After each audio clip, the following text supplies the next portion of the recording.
Hi everyone. So today I want to talk about science. Yesterday I was listening to a podcast and the interviewer was telling the person that he was interviewing how he was really, for him, everything needed to be science-based. If it was science-based, he could understand it and he could believe in it. But his wife, he said, she not that interested in science. She goes on her intuition. And the person that he was interviewing said to him, well, does she get it right sometimes? And he said, yeah, in a strange way, she seems to be more right in her life than I am. And I was thinking about that because science is not exactly the way we tend to think about it. I mean, there are different ways of doing science. I was chairman of the Medical Acupuncture Society for many, many years and taught hundreds of doctors acupuncture, actually. And that really taught me something. I mean, when you put a needle into the leg, for example, and that releases a frozen shoulder, within 15 seconds, your whole life changes. Because that's what happened to me with my very first patient, that I used the needle to, thinking that the so-called magic point on the leg, no way it was going to work. And I put the needle in and watched this man as he slowly lifted his hand. And I knew then that there was something that medicine hadn't taught me. And of course, the first textbook of acupuncture, of Chinese traditional medicine, was written more than 2,000 years ago.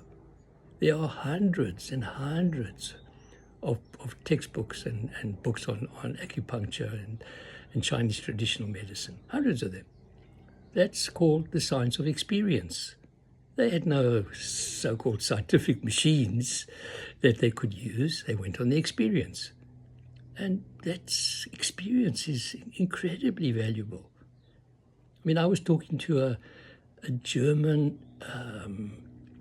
mathematician one day, and he said to me, Bernard, he said, what you've just said, it's got nothing to do with science. I said, Hans, his name was Hans, German mathematician. He said to me, yeah, so that's got nothing to do with science. I said to him, Hans, if your relationship with your wife depended on science, you wouldn't be able to have one. And he just looked at me and he said, you're right. So experience is incredibly valuable. One of my acupuncture teachers, he was one of the old traditional teachers. He was about 75, almost 80. And he had written 4 or 5 textbooks on one acupuncture point at the back of the head called Gallbladder 20.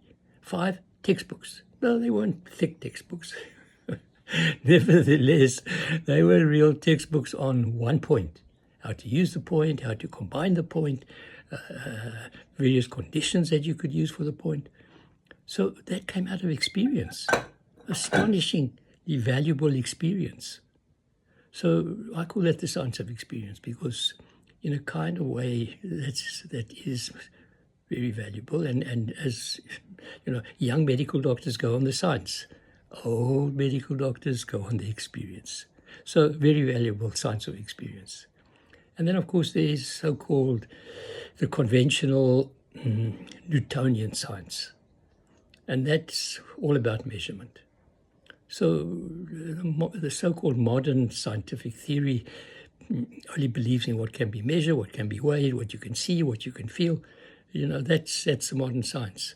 And everyone forgets that those scientists all have a whole range of subjective components when they do their science. There's intuition, there's imagination, all that is subjective. And yet when they write their papers, they only talk about what they measured, what they weighed, the objective part of science. So the so-called Newtonian science, modern science, is based on the objective world. And the whole of the subjective world is left out. And so we're all disempowered. We're all disempowered because we think that our feelings and our deep knowings and all that kind of stuff that goes on inside us has got nothing to do with science. Whereas those are the things that scientists are using to do their science. So there's this strange separation between the objective world and the so-called subjective world. So that's been the trouble with the conventional model, because the conventional model of medicine, which also uses those same so-called scientific guidelines,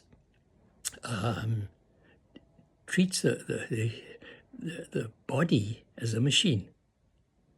Can be measured, it can be weighed, can do science to it. So modern medicine has a machine model because it's all objective.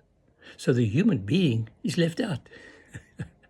So the so-called patient that comes into the hospital is left out because only the body is a machine and can be dealt with, and that you can make a disease diagnosis of that machine. And we know exactly how the machine works because we've got physiology and biochemistry and all that kind of stuff. And then that's treated, not the human being. No, not the whole human being, because the whole human being is matter, energy, information, body, emotions, mind, spirit, all that kind of stuff. So most of that can't be measured.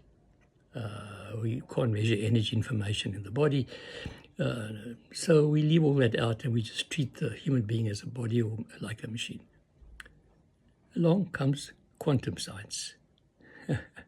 Now, quantum science is much more accurate than the so-called old science or Newtonian science. That's why it's still around. If it wasn't accurate, nobody would pay attention to it, but it's much more accurate. And quantum science has done some remarkable, absolutely remarkable things. So what has quantum science done? First of all, there's a recognition very clearly that you can't know everything. The more conventional, old-fashioned science always thought that eventually we're going to know everything, going to have a universal field theory for everything, and we'll have all answers.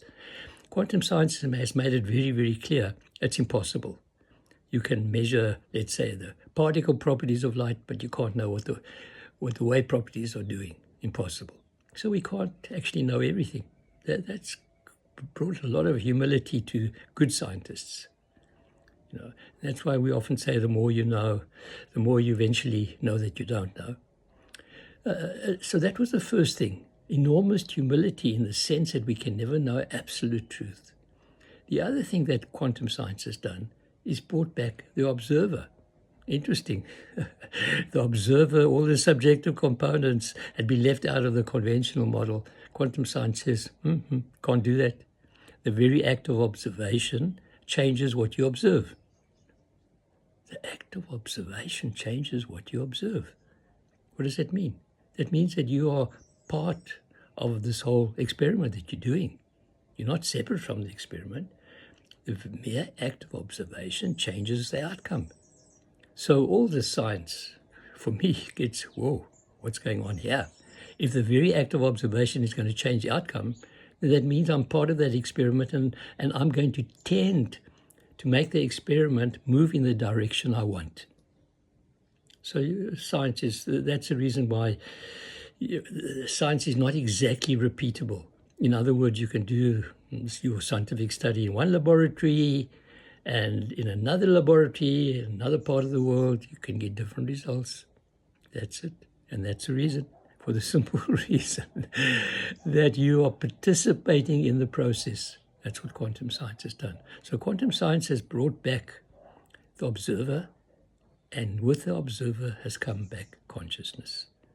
Consciousness is the background, and quantum science has brought back consciousness. And that for me is absolutely major, because it's now brought me back into science, into the conversation. The conventional model disempowered me, as it were. Quantum science has brought me back into life, brought me back into the equation, brought me back into the understanding that I am part of the process. Now the question is, well, that's all about mind over matter, isn't it? But the next question is, what mind? And even mind is not straightforward. And I will talk about that in my next conversation.